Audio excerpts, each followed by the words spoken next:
দক্ষিণ দিনাজপুর হেরিটেজ সোসাইটির পরিচালনায় ও ব্যবস্থাপনায় আজ 18 মে রবিবার সকালে আন্তর্জাতিক সংগ্রহশালা দিবস পালিত হলো। আন্তর্জাতিক সংগ্রহশালা দিবস উপলক্ষে আজ সকালে দক্ষিণ দিনাজপুর হেরিটেজ সোসাইটির পক্ষ থেকে নবীন প্রজন্মের প্রতিনিধিদের উপস্থিতিতে বালুরঘাটের জেলা সংগ্রহশালায় প্রবীণ নাগরিকদের জেলার ইতিহাস ও ঐতিহ্যের স্মারকসমূহ দেখানোর ব্যবস্থা করা হয়।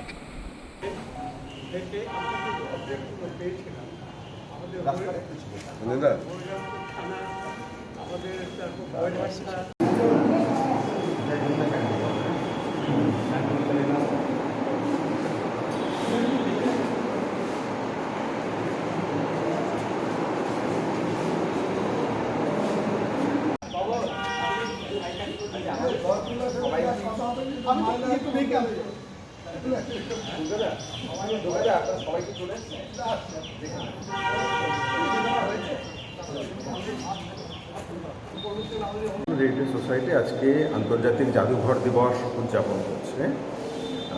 আজকের এই বিষয়ের অর্থাৎ আজকের দিনের যে বিষয় তার থিম হচ্ছে যে বদলে যাওয়া মানুষের কাছে আমাদের জাদুঘরের প্রাসঙ্গিকতা, the importance of museum in the rapidly changing communities.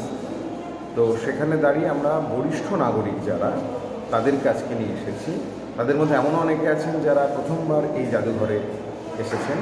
আমরা তাদেরকে নিয়ে এসেছি একটাই কারণে, যে যাতে কিনা আমাদের এই জেলার যে ঐতিহাসিক সম্পদ, যা ঐতিহ্য, তা তারা প্রত্যক্ষ করেন এবং পরের প্রজন্মের কাছে সেই কথাগুলো পৌঁছে দেন যে কেন জাদুঘরে আসা জরুরি, আমরা কোন ইতিহাসের উত্তরাধিকার বহন করছি, কোন ঐতিহ্যের উত্তরাধিকার বহন করছি, সেই কথা আরও মানুষের কাছে পৌঁছে দেওয়ার জন্যই আজকে আমরা আন্তর্জাতিক জাদুঘর দিবস দক্ষিণ দিনাজপুর হেরিটেজ সোসাইটির পক্ষ থেকে উদযাপন করছি।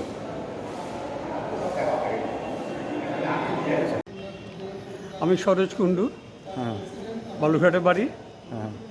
এই মিউজিয়াম তৈরির সময় আমি ডিস্ট্রিক্ট প্ল্যানিং অফিসার হিসেবে এই মিউজিয়াম তৈরির দায়িত্বে ছিলাম এবং তখন যে টাকা পয়সা সেন্ট্রাল গভর্নমেন্ট থেকে দিয়েছিল প্রথম অবস্থায়, সেটা রক্ষণাবেক্ষণ করেছিলাম এবং ডিস্ট্রিক্ট ম্যাজিস্ট্রেট রমেশ মুৎসুদ্দির আমলে এই মিউজিয়ামটা তৈরির পুরোপুরি চেষ্টা হয় এবং তখন কলকাতা থেকে আর্কিটেক্ট সম্ভবত উমা সিদ্ধান্ত দিদিকে নিয়ে এসে আমরা পরিদর্শন করাই।